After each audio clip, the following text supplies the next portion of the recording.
Hey guys, what's up? Welcome back to another video, and today I will be doing a review of the custom Carbon Micro H build that I did. And now most of these parts are from Micromotor Warehouse, and you might have seen I don't remember, it's been so long that I've had this, actually that I've done the video if I did a parts unboxing or not, but I did do a quick flight test as well as, I think that's pretty much it, yeah, because I haven't been able to, I've been trying to, because this is FPV, get, a DVR to record the camera footage, because you obviously can't strap an HD camera onto this. And I bought this DVR from Hobby King, and I've been trying, I just can't get it hooked up no matter how many different cable connections. I cut everything apart, soldered it, you know, I did tons of stuff, and I think I might have a faulty DVR because I couldn't get any of that to work. So unfortunately I'm not going to be able to show any DVR footage unless I get a new one down the road or something. But this little camera I picked up, it was just off of Banggood. It was about $40. It was a transmitter and camera all in one, just this one little unit. As you can see here, it's got just a straight linear little antenna up here I glued to help give it some more durability. And I think I tried to glue my lens because it was loose and out of focus. But this camera is, I don't know if it's out of focus or it's just really that low quality video. But it's not, I wouldn't really recommend it. $40 is kind of expensive because you can buy a separate camera just for like $8 and the transmitter for like $10. Probably get a lot better results. However, I did find this camera to work very well in low light situations, so in the dark when it goes black and white, so if you want to fly this at night. Now for the motors, I don't remember the actual name of them, the numbers, but they're 8.5mm fast edition motors from Micromotor Warehouse. You can see, and for propellers, they look like Parrot props, but they are off the G-Tang T901F, I believe, because I'm pretty sure they're just Parrot clones. That's why I've used them on here, and they do clear just fine, and they give decent efficiency. And for landing gear, I just used a piece of heat shrink and slotted it over the motor, cut a little thing up for the wires, and then heat shrunk it down, made these cool little tips things, and made them level. And it's a very nice landing gear, and it protects all your motor wires from that. The frame was pretty simple. It was, I switched out the steel hardware for the plastic pieces, if you can see that plastic screw, to save a gram or two. As well as you don't need to use this top plate when building it. I believe they're 1mm thick carbon, so you could save some weight there, but overall it's for the size, I believe it's a 130. It is a little bit heavy of a frame. And for the battery, I'm running a Turnigy Nanotech 750 mAh 1S 35 to 70C battery. And for that, charge time's obviously going to depend on how you charge it. Like, I use a hobby grade charger, so that varies on how fast I want to charge it, but flight times I've been getting about 6 minutes, and that's not so bad for a build of this size. And here's the board that I originally started off with, and this is the Blade Nano QX FPV board.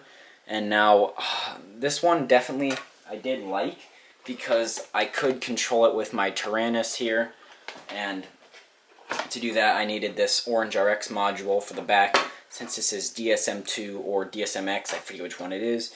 But getting that set up, first of all, to get it to even talk to the radio, and this module was a huge pain in the butt. I had to do some dip switching, some stuff inside the radio. It took me forever to get it to actually bind, and then when I did, you know, it just wouldn't, like 1 out of 30 times I could get it to bind and then actually spool up the motors.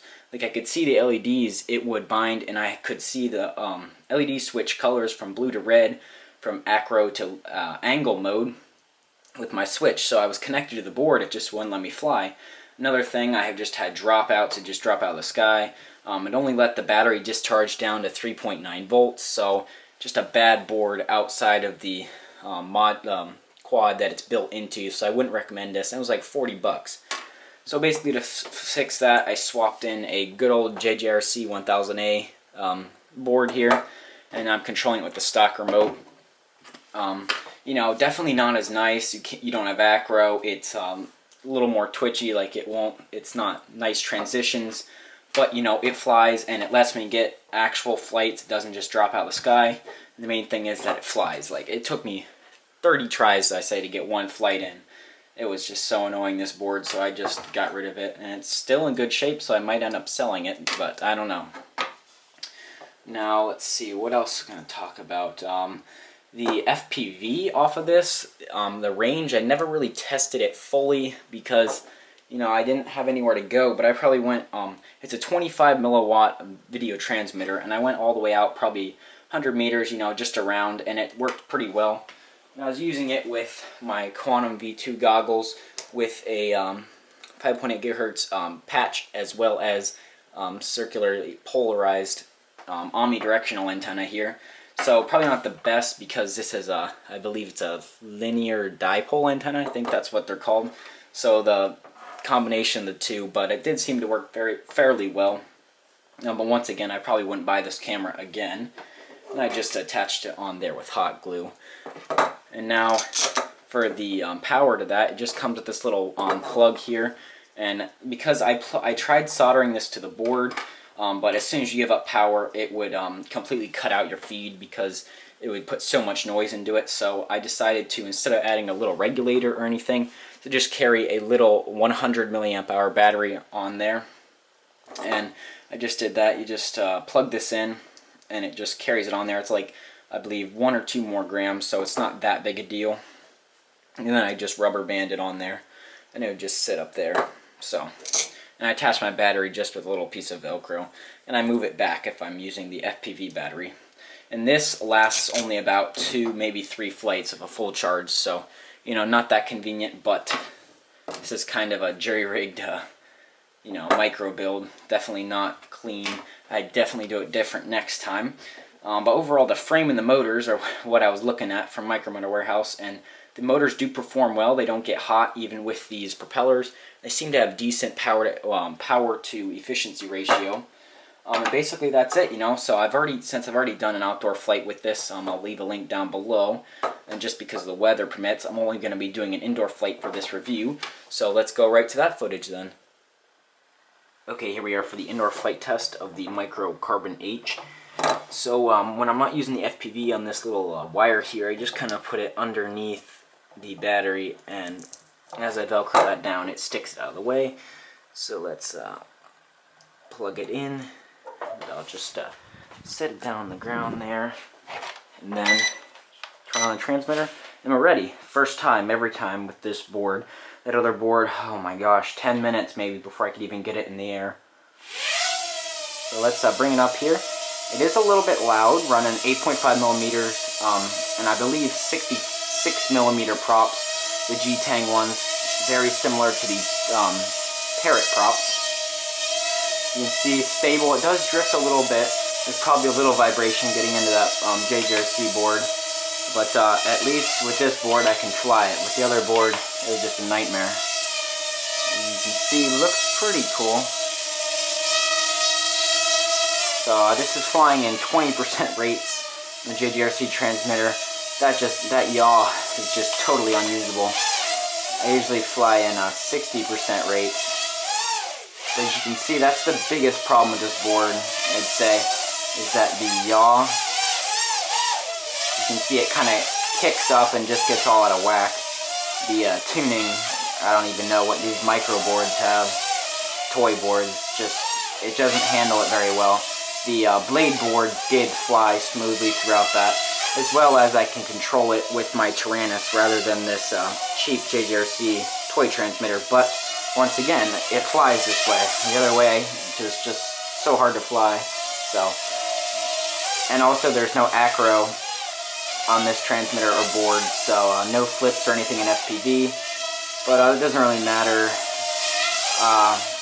you know, for this video anyways, because I can't show you it because I couldn't get that DVR to work. But let's go up into 100% rates here so I can do flips, because this one with this transmitter flips on stick input at 100% rates. You can see it's very aggressive flips, actually not too bad. Board's drifting. Definitely tries to get over quick. And then here is 80% yaw. So I think this is 80%. But because of that yaw issue, that flare up, I just fly in 60 to try and make it better. You can see there's not too much to show with this one.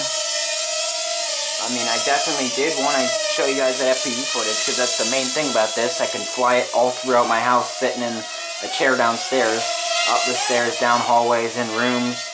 But I can't show you because I can't get that DVR to work, so I think that was good enough then. Let's come in and land. There we go. That was my review of the custom Carbon Micro H with the Micromotor Warehouse frames and props. The trusty JJRC JJ1000 board and radio, kind of experimental, like brand new to me, FPV cam and transmitter all in one. I wouldn't really recommend, and a Nanotech battery. So overall it was pretty good. Definitely flying FPV inside is fun, and I can also do it outdoors and hit some pretty small gaps, but it's not the fastest machine, but it does go through some pretty small holes and gives you the FPV experience for not the 400, 500, 600, whatever you want to call it, depending which one you get price tag. So that was the video. Please subscribe if you aren't already, and I'll see you in the next one. Bye.